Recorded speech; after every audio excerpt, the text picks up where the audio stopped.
Hello everyone and welcome to my AEW review. This is the Homecoming episode where they went back to Daly's place for the last time in what is hopefully a long while. That might not be the case because of the whole variant going around now and people are getting COVID again, so we might be back in Daly's place sooner than we think. But hopefully for now, this is the last time we see the Daly place venue for a while. We started the show off with Chris Jericho versus Juventud Guerrera, the third labor of Jericho, where Jericho has to win with a move from the top rope. Now, I didn't know that was a stip. Like, I knew the stip was Jericho had to hit a move. I thought the stip was Jericho had to hit a move from the top. Then he could win. Like, he just had to hit, like, if he hit a crossbody, boom, that's it. Now he can win with anything. But no, he has to win with a top rope move. I did not know that. So, yeah, this match was okay. It wasn't, like, super,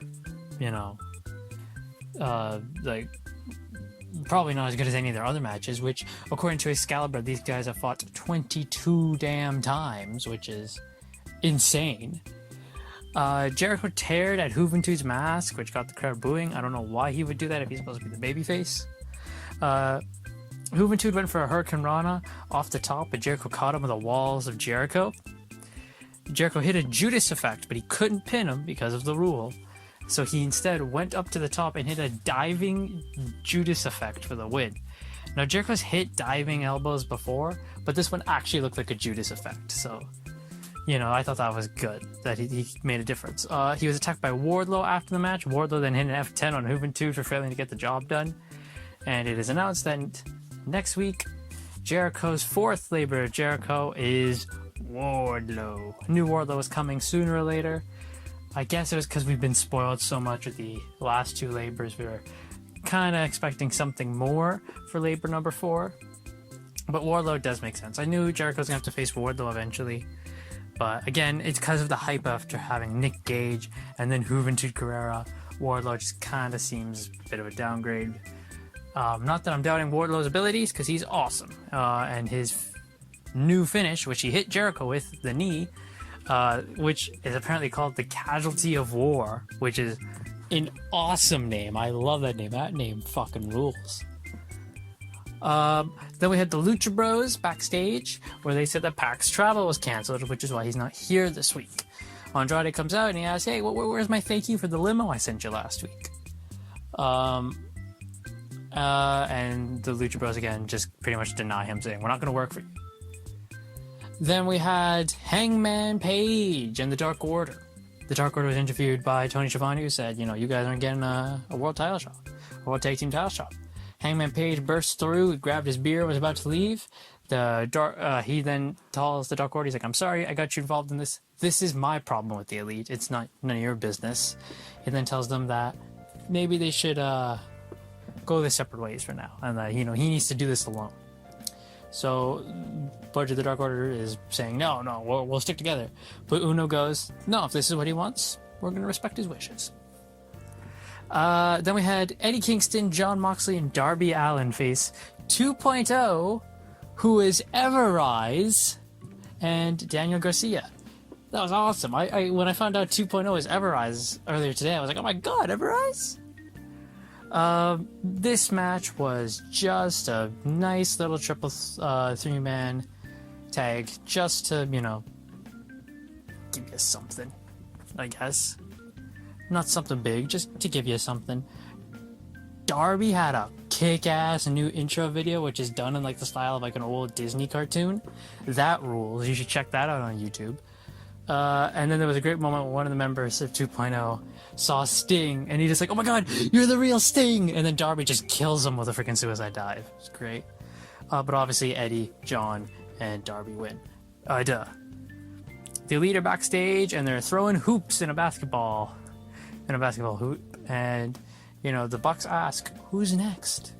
They're beating everyone. Who is left? Christian Cage fought the Blade. Christian attacked the Blade on the ramp as he was getting introduced, as the Blade was getting introduced by the Dapper Yapper. Justin Roberts. Christian got his leg caught by the bunny as he went to the top rope to do a diving move. Layla Hirsch came out and beat the bunny up and sent her backstage. Blade tried to unhook one of the turnbuckles, so the ref went to go check on him, and then when the ref's back was turned, he went to hit Christian with the knucks, but Christian caught him with a spear and beat him. Commentary on this match also mentioned that Christian is the number 2 ranked contender, and as we get later on, we find out what happens with that. Britt Baker then had a little promo, but she was interrupted by Red Velvet. Before Red Velvet says anything, Britt says, "Look, I've beaten you already in 3 minutes." Red Velvet says, that may be true when I was just a freaking enhancement talent, but I'm on a 7-match winning streak. Britt says, okay then, we'll fight next week for the women's title on Rampage's debut next Friday. So there's your big match for Rampage. Andrade then had another promo where Chavo brings in Fuego del Sol, my guy, and he tells Fuego to shine Andrade's shoes. Fuego's like, no, I'm not going to do that. So then Andrade kicks the shit out of him. I hope this becomes a running trend on Dynamite where Fuego just shows up and gets his ass kicked, because the crowd just loses it, and so do I, seeing Fuego. Another freaking segment. I was getting annoyed at this because it was just a bunch of promos. I'm like, guys, you're not WWE here. Hangman comes out, and he's interrupted by the Elite. The Elite are like, what, you want to join up with us again? And Hangman's like, oh, hell no. Kenny says, well, that's good, because we don't allow losers or failures in our group. Hangman slaps him, and the Elite beats him up. The Good Brothers hit him with oh my god, what's the finisher called? Magic Killer. They hit him with a Magic Killer. Dark Order come out to help Hangman, but Uno and Grayson stop them and go, no. He wants to do this on his own, so he's going to do it on his own. And the Dark Order go back.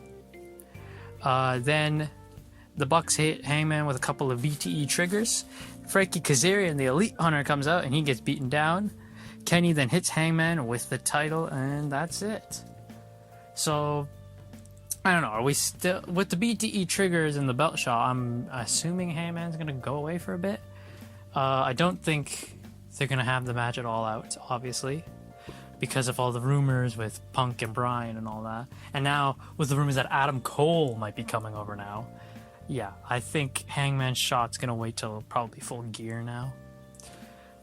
Then we had the TNT Championship match, Miro defending against Lee Johnson. Miro just killed Lee Johnson. I shouldn't say that. Lee put in a couple good offense. It was your typical underdog, babyface, dominant heel thing, but in the end, Miro puts him in the game over and taps him out. Christian is then announced that he is the number 1 contender for the AEW World title. I am very iffy on this, because I feel like it's still too soon for Christian to be getting a world title shot. And I know a lot of people aren't going to like the fact he's getting a world title shot. If he gets, I don't think him versus Kenny at All Out is the right option. I think if they were to have a match on Dynamite, that would be fine.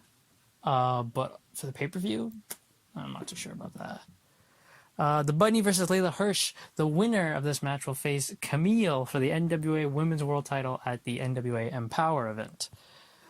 Camille was in the crowd, and Nyla Rose was at ringside.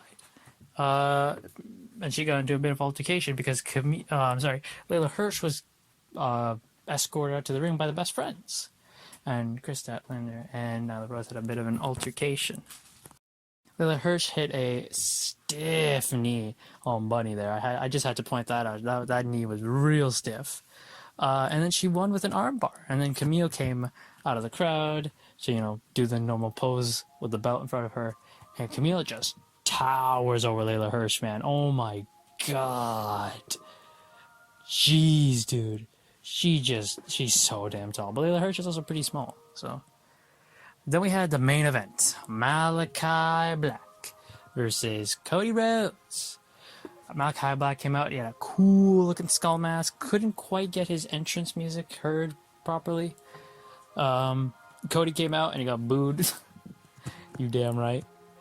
I wanted to also mention the fact that Malachi Black's eye, his right eye, which is carrying over from the WWE gimmick, is like it's spreading. Like the blackness around his eye is slowly spreading.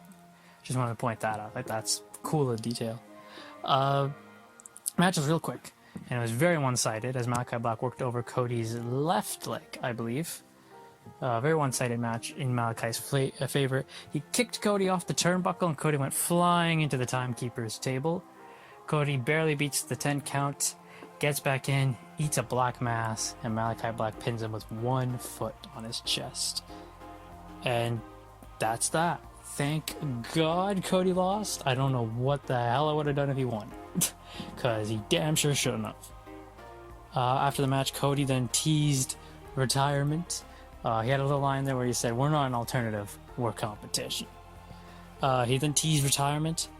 He took off his left boot. As he's about to take off his right boot, Malachi Black comes in and hits him with a crutch that Cody was given for his leg. And that's that. That's how he went off the air. Pretty episode of Dynamite. I feel this is definitely not as good as the past 4 weeks. Easily, the past 4 weeks have been just so much better than this. But yeah, we're back to just normal episodes of Dynamite now. That's what this is. We're just back to normal episodes of Dynamite. But yeah, overall, just fine.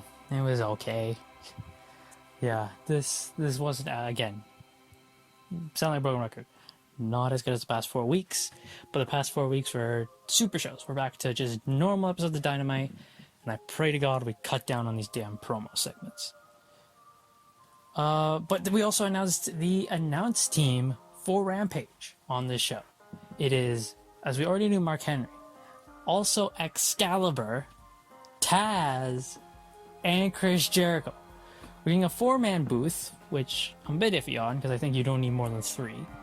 But it is Taz, Excalibur, and Jericho. That is going to be awesome because Taz and Excalibur together is comedy gold. Jericho is great. Mark Henry, we're going to see. We'll see how Mark does. I can take or leave Mark Henry at this point. But yeah, that was my AEW Dynamite review. Let me know what you guys thought of Dynamite in the comments down below. Don't forget to share this video, like, subscribe, all that good stuff, and I will see you guys next time.